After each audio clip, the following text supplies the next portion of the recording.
Il nous est possible d'aller un peu plus loin dans la configuration du comportement par défaut de notre application.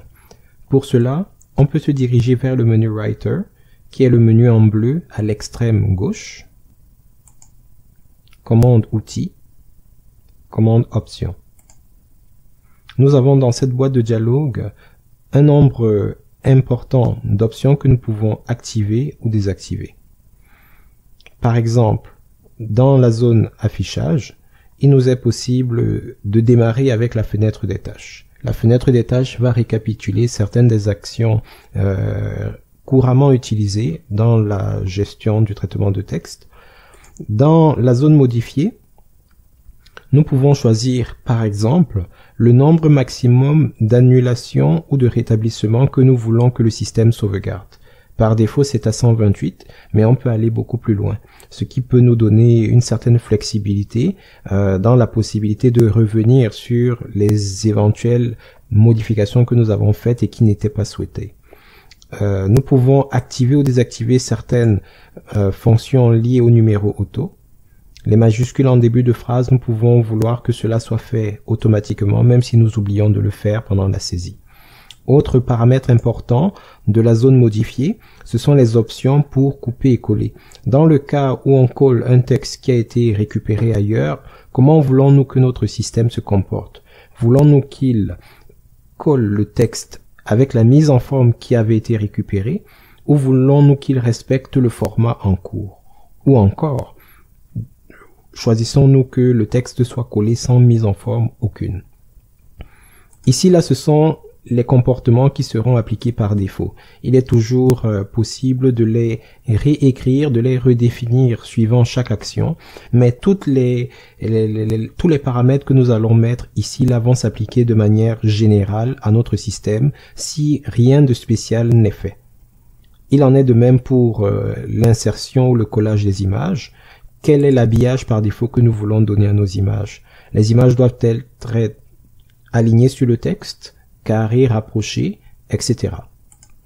Nous allons laisser pour notre cas les options par défaut, mais il est important de les configurer en fonction de la manière dont le système est utilisé. Général et sauvegarde, il nous est possible de choisir l'unité de mesure, notamment pour la mise en forme des pages. Nous choisirons centimètres. Emplacement de récupération et un emplacement qui est défini par défaut dans le système, mais il est possible de changer cet emplacement pour quelque chose de plus intelligible. L'enregistrement, on peut également choisir les fichiers par défaut. Nous voyons que dans notre cas, les extensions par défaut, ce sont les documents Microsoft Word version 2007-2010.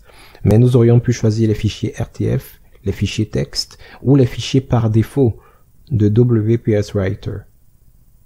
Nous allons laisser document Microsoft Word 2007-2010 pour maximiser la compatibilité avec les traitements de texte issus de la suite Microsoft. Codage des pages, important également. Autre chose, nous pouvons paramétrer l'écran de démarrage, soit sur un nouveau document, soit sur la page d'accueil. Dans notre cas, la page d'accueil des modèles en ligne ne s'affiche pas. Nous allons donc opter pour celle des nouveaux documents. Au niveau des dossiers par défaut, ça indique quels seront les répertoires où par défaut les fichiers vont être dirigés lors de l'enregistrement. On peut les changer si l'emplacement par défaut ne nous convient pas. Dans notre cas, ça correspond au dossier Mes documents.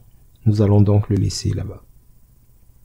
On peut également choisir ou personnaliser certaines options en lien avec l'export au format PDF, le nom d'utilisateur qui apparaît dans certaines métadonnées du document.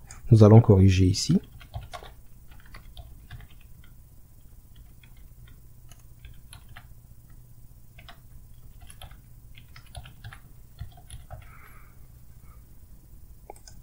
Les options d'impression,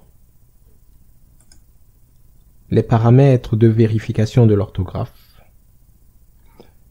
Tous ces éléments-ci font partie des options qui, je le rappelle, sont disponibles à partir du menu Writer, commande Options,